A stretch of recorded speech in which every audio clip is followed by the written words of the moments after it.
Before I get on with the video, I'd first like to announce that I've recently partnered up with Fanduel, which is the perfect way to get your fantasy team going, whether it's playing against friends or against anyone. It's easy and simple to sign up, plus you don't have to commit to a full season's play. The more fantasy points you score after decking out your roster with your favorite players, the greater chance you'll have at winning prizes, potentially. If you're interested in signing up and supporting me in this short-term partnership, make sure to click on the link below or just type in fanduel.com/AlyssaHope. Now on to the main presentation. Earlier in the season, we witnessed a blockbuster trade that would futuristically alter one team's success, especially throughout the season, as two first-round picks of 2016 were traded for each other along with other pieces. Even though some Jackets fans may have been optimistic going in, Patrik Laine has not worked out thus far in Columbus. In this video, I'm going to go through and talk about why this previous 44-goal scorer hasn't gelled thus far as CBJ would have hoped with their team. And with that, here is why Patrik Laine has been set up for failure in Columbus. When the initial trade was made between the Winnipeg Jets and the Columbus Blue Jackets,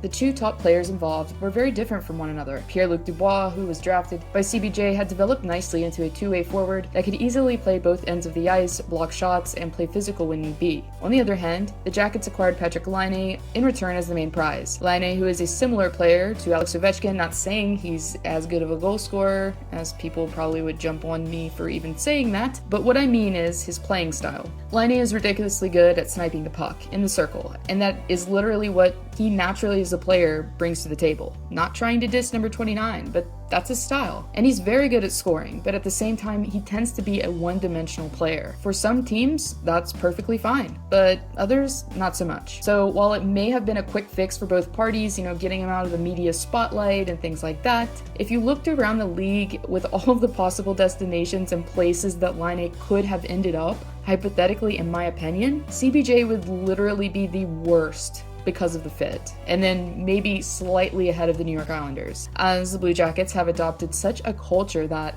has previously worked perfectly for them of playing both ends of the ice, blocking shots, and playing an in-your-face style of game. Similarly to the New York Islanders, as I just mentioned, they have been able to win games not necessarily by scoring alone, as their goals for has been notoriously low in the past, but for their remarkable defensive style of game. As we saw in the postseason before, the team has been able to wear down opponents simply by being grittier, more conservative, and consistently self-sacrificial. As Jarmo Kekalainen and John Tortorella previously have formed a semblance, as in the message has constantly been circulating and preached, as in that's their identity that they've embraced. Therefore, knowing Tortorella and the problems that he has had in the past with star players and learning to treat them a little differently when need be, to me it's questionable that this trade even happened if you look at the fit and the chemistry. Don't get me wrong though, the Jackets have been in desperate need of a star player for a long time, so yeah, Laine can definitely fit that mold of being a face of a franchise, as he was often the face for Winnipeg.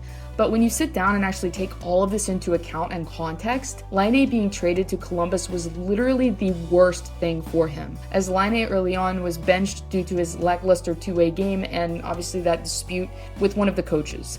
It obviously hurt his confidence as far as scoring goes, as he was adamant about with the media, as he started to lose faith in himself and his game. With Winnipeg being the better fit initially for the forward, at least when it comes to the on-ice side of things, the question really boils down to who is going to stay in CBJ. Will John Tortorella somehow be extended, or will Kekalainen choose his fellow Finn over a coach that's been the integral part of his team for so long? In my opinion, I think if Kekalainen is smart, he'll let the Laine experiment go, because even if he were to get rid of Torts and hire a new coach, the team and the way it's already been structured is literally to be similar to a New York Islanders style of team, as the term that's been used so much in the past of Trotz hockey speaks for itself. Therefore, as a spectator looking in, I'm really expecting some big things to happen this deadline in Ohio's capital, and some big names potentially being moved, as it will be very interesting to see how the GM responds to all this. As for Patrik Laine, who has 14 points in 30 games played and currently has the lowest shooting percentage out of his entire career, I'm hoping for his and the Jackets' sake,